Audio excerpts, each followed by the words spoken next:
السلام علیکم ورحمۃ اللہ وبرکاتہ۔ میں مخاطب ہوں Spark school college Sachal campus کے میٹرک کے طلباء سے۔ پیارے بچوں، ہم اس آسان اردو کا پہلا چیپٹر کمپلیٹ کر چکے تھے جس کا نام تھا حق کی پہچان، جس کے مصنف تھے علامہ سید سلیمان ندوی۔ آج ہم اسی آسان اردو کے دوبارہ دہرائی کرتے ہوئے دوسرا چیپٹر آج پڑھیں گے جس کا نام ہے جاؤ تم آزاد ہو۔ ان کے مصنف ہیں حکیم محمد سعید۔ سب سے پہلے ہم مصنف کے حوالے سے مختصر تعارف آپ کے سامنے پیش کرتے ہیں۔ پیارے بچوں، حکیم محمد سعید نے 9 جنوری 1920 میں دہلی میں آنکھ کھولی تھی۔ یہ اپنے 5 بہن بھائیوں میں سے سب سے چھوٹے تھے اور یہ 2 برس کے تھے تو ان کے والد وفات پا چکے تھے۔ ان کے والد کا نام عبد المجید تھا۔ پھر ان کی تربیت ان کی والدہ نے کی جو کہ سر سید احمد خان کی رشتہ دار تھی۔ والدہ کے علاوہ ان کی تربیت میں ان کے بڑے بھائی عبد الحمید کا بھی بڑا ہاتھ تھا۔ ویسے تو مصنف کو صحافت کا شوق تھا، لیکن اپنے بڑے بھائی کے کہنے پر وہ اپنے والد کا جو حکومت کا شعبہ تھا اس کی طرف آگے تھے۔ پھر انہوں نے 1936 میں طیبہ کالج دہلی میں شعبہ طب میں داخلہ لیا۔ پھر 1940 میں یہ تعلیم مکمل کر کے انہوں نے معالج کا باقاعدگی کے طور پر کام شروع کیا۔ تصانیف اور تالیف، ان کی تصانیف اور تالیف بے شمار ہیں۔ تقریباً ان کی تصانیف و تالیف کی تعداد 273، جس میں 209 اردو زبان میں اور 64 کے قریب انگریزی زبان میں ہیں۔ پیارے بچوں، لوگوں کے بڑے خادم تھے، بڑے خدمت گزار تھے، مریضوں سے فیس نہیں لیا کرتے تھے۔ جو چھوٹے بچے ہوا کرتے تھے ان کے ہاں ٹافیوں کے بڑے ڈبے پڑے ہوتے تھے، بچوں کو کھلایا کرتے تھے۔ مریض کو اس طرح خوش کرتے کہ مریض اپنا مرض بھول جاتے تھے۔ پاکستان اور ہندوستان کی تقسیم کے بعد، اس جنگ کے بعد ان کے گھر میں چھوٹی سی جنگ چھڑ گئی تھی۔ حکیم محمد سعید نے اصرار کیا کہ میں مزاجاً پاکستانی ہوں، مجھے پاکستان جانے کی اجازت دیجیے۔ پھر وہ 9 جنوری 1948 اپنے بھائیوں کی، گھر والوں کی اجازت سے اپنی والدہ، بیوی اور بیٹی کی طرف سے دیا ہوا ایک تحفہ لے کر کے وہ کراچی پہنچے تھے۔ شروع میں انہوں نے بڑی غربت کی زندگی گزاری تھی۔ پھر انہوں نے ناظم آباد میں المجید سینٹر کے نام سے ایک ادارہ قائم کیا تھا جو ہمدرد کی طرف انہوں نے راہ ہموار کی تھی۔ لوگوں کا مفت علاج کیا کرتے تھے، حتیٰ کہ پرچی پہ لکھ دیا کرتے تھے کہ مریض سے فیس کے پیسے تو نہیں، دوائی کے پیسے تو نہیں، بلکہ ان کی امداد کیجیے۔ اس طرح کے نیک حکیم تھے۔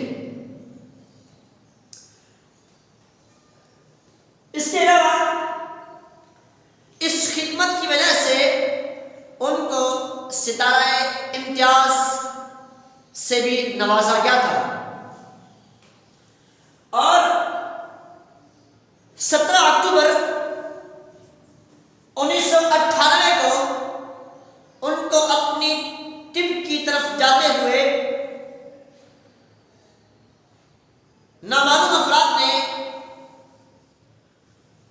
گولیوں کی بوچھاڑ کر کے انہیں شہید کر دیا۔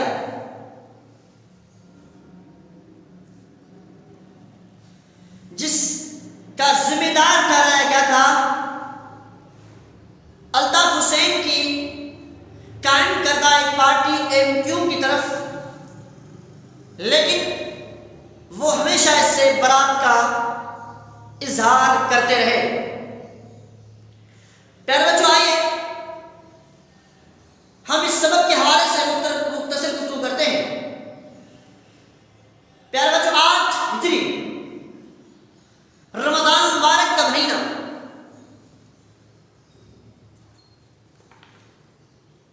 مکہ فتح ہوا تھا۔ سب سے پہلے تو اللہ کے رسول صلی اللہ علیہ وسلم کو مکے کے رہنے والوں نے تکالیف دے کر، اور اللہ کے رسول صلی اللہ علیہ وسلم کو تکالیف دے کر مکہ سے نکال دیا تھا۔ اللہ کے رسول صلی اللہ علیہ وسلم کو بے شمار تکالیف دی، اللہ کے رسول کی شان میں گستاخیاں کی، اللہ کے رسول کے ساتھیوں یعنی صحابہ کو بھی شب و ستم کا، ظلم و ستم کا نشانہ بنایا تھا۔ اللہ کے رسول نے اپنے ساتھیوں کو مدینے کی طرف ہجرت کرنے کا حکم دیا اور خود بھی چلے گئے۔ کچھ عرصے کے بعد اللہ کے رسول صلی اللہ علیہ وسلم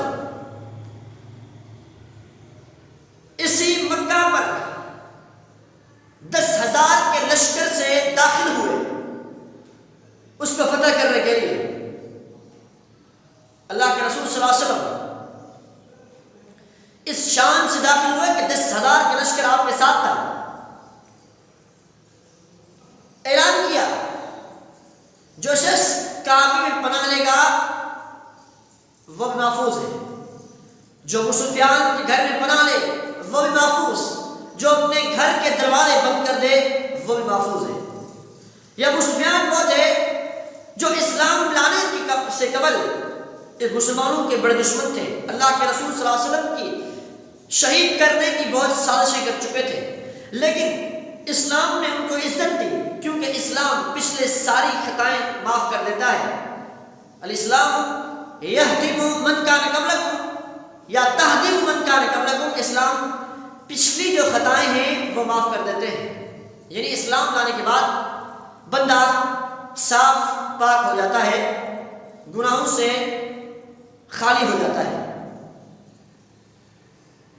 تو اللہ کے رسول صلی اللہ علیہ وسلم نے یہ اعلان کیا، ابو سفیان کو اسلام نے عزت دی کہ ان کے گھر کو امن کا، حفاظت کا گہوارہ بنا دیا۔ اس کے بعد اللہ کے رسول صلی اللہ علیہ وسلم مکے میں داخل ہوئے، سیدھا بیت اللہ کی طرف گئے، وہاں سے بت رکھے تھے ان کو گرایا، خانہ کعبہ میں داخل ہوئے، دیواروں پر تصویر لگی تھی انہیں بھی ختم کیا، مٹایا، اور جو بت رکھے تھے ان کو بھی نکلوا دیا۔ اس کے بعد اللہ کے رسول صلی اللہ علیہ وسلم لوگوں کو مخاطب کیا، خطاب کیا۔ خطاب کے بعد آپ نے اتنے بڑے مجمع سے مخاطب ہو کر کہا تھا، جن میں بڑے بڑے کافر موجود تھے، جو اللہ کے رسول صلی اللہ علیہ وسلم کے گستاخ تھے، جنہوں نے اللہ کے رسول کو تکالیف دی، راستوں میں کانٹے بچھائے تھے، اللہ کے رسول کے صحابہ کو ایذائیں اور تکالیف سے دوچار کیا تھا، مسلمانوں کو ایذائیں پہنچائی تھی، طرح طرح کے ظلم کیے تھے۔ آپ صلی اللہ علیہ وسلم نے اور آپ صلی اللہ علیہ وسلم کے چچا حمزہ کو شہید کرنے والے، ان کے کلیجے کو چبانے والے موجود تھے۔ اللہ کے رسول صلی اللہ علیہ وسلم نے ان سے پوچھا کہ مجھ سے کیسی توقع رکھتے ہو، کیسے برتاؤ کی توقع ہو؟ سب نے کہا کہ اچھے برتاؤ کی توقع رکھتے ہیں، آپ ہمارے شریف بھائی ہیں اور شریف بھائی کے بیٹے ہیں۔ اللہ کے رسول صلی اللہ علیہ وسلم دونوں جہانوں کے لیے رحمت تھے۔ آپ علیہ السلام نے فرمایا جاؤ تم آزاد ہو۔ کافروں میں سے ایک شخص آپ کی طرف بڑھا تو روب کی وجہ سے ان کا بدن کانپنے لگا۔ اللہ کے رسول صلی اللہ علیہ وسلم نے ان کے لڑکھڑاتے قدم دیکھے، ڈرتے ہوئے آپ نے درد بھرے لہجے میں کہا کہ ڈرو نہیں، میں بھی قریش کی ایک عورت کا بیٹا ہوں، کوئی بادشاہ نہیں۔ پیارے بچوں، مشق سب سے پہلا سوال ہے کہ فتح مکہ سے پہلے کافر مسلمانوں کے ساتھ کیا کیا سلوک کیا کرتے تھے۔ اگر آپ صحابہ کی تاریخ کو اٹھا کر کے پڑھیے گا تو آپ کے رونگٹے کھڑے ہو جائیں گے۔ ان کے اللہ کے رسول کے ساتھیوں کو آپ آپ خبیب کی سیرت کو پڑھیں، خباب کے واقعات کو پڑھیں، بلال حبشی کے واقعات کو پڑھیں، لوگ ان کے بچے ان کے گردن میں رسیاں ڈال کر تپتی ہوئی ریت پہ لٹایا کرتے تھے، بھاری بھاری پتھر ان کے پیٹ پر رکھ دیا کرتے تھے، جلتے ہوئے انگاروں پر لٹایا کرتے تھے۔ سمیہ کو ابتدائے اسلام میں ان کے جسم کے 2 ٹکڑے کر دیے تھے۔ کون کون سی تکالیف ہیں جو اللہ کے رسول کے صحابہ کو نہیں دی گئی، اور اللہ کے رسول صلی اللہ علیہ وسلم کے راستوں میں کانٹے بچھانا اللہ کے رسول کی گستاخیاں ان کا معمول تھا۔ دوسرا سوال ہے، فتح مکہ کے بعد حضور صلی اللہ علیہ وسلم نے کیا اعلان فرمایا تھا؟ یہ اعلان تھا کہ جو ابو سفیان کے گھر میں پناہ لے گا وہ محفوظ، جو بیت اللہ میں پناہ لے گا وہ محفوظ، جو اپنے گھروں کے دروازے بند کر دے وہ محفوظ۔ تیسرا سوال، فتح مکہ کے بعد حضور صلی اللہ علیہ وسلم بیت اللہ شریف پہنچے تو کیا کیا؟ اللہ کے رسول صلی اللہ علیہ وسلم بیت اللہ پہنچے تھے، سب سے پہلے کعبے میں رکھے بت گرائے تھے، تصاویر کو ختم کیا، ان کو مٹایا، اتروایا اور بتوں کو نکال پھینکا تھا۔ یہ اللہ کے رسول صلی اللہ علیہ وسلم نے کام کیا تھا۔ سوال نمبر 4، مندرجہ ذیل الفاظ کے متضاد لکھیے گا۔ دشمن، اس کا متضاد ہے دوست، سخت نرم، محفوظ غیر محفوظ، عزت ذلت، مخالف حمایتی یا موافق، ظلم عدل۔ سوال نمبر 5، مندرجہ ذیل الفاظ کے واحد لکھیے۔ صحابہ جمع ہے، اس کی واحد ہے صحابی۔ کفار جمع ہے، اس کی واحد ہے کافر۔ ایذائیں جمع ہے ایذا۔ توقعات جمع ہے، واحد ہے توقع۔ فتوحات جمع ہے، اس کی واحد ہے فتح۔ سوال نمبر 6 اور سوال نمبر 7 آپ کو مشق کے دور پر دیے جا رہے ہیں، انشاءاللہ ہم آپ کو آتے ہوئے ہی یہ چیک کریں گے۔ سوال نمبر 6 ہے، رسول اللہ علیہ وسلم کے رحم دلی کا کوئی ایک واقعہ لکھیے۔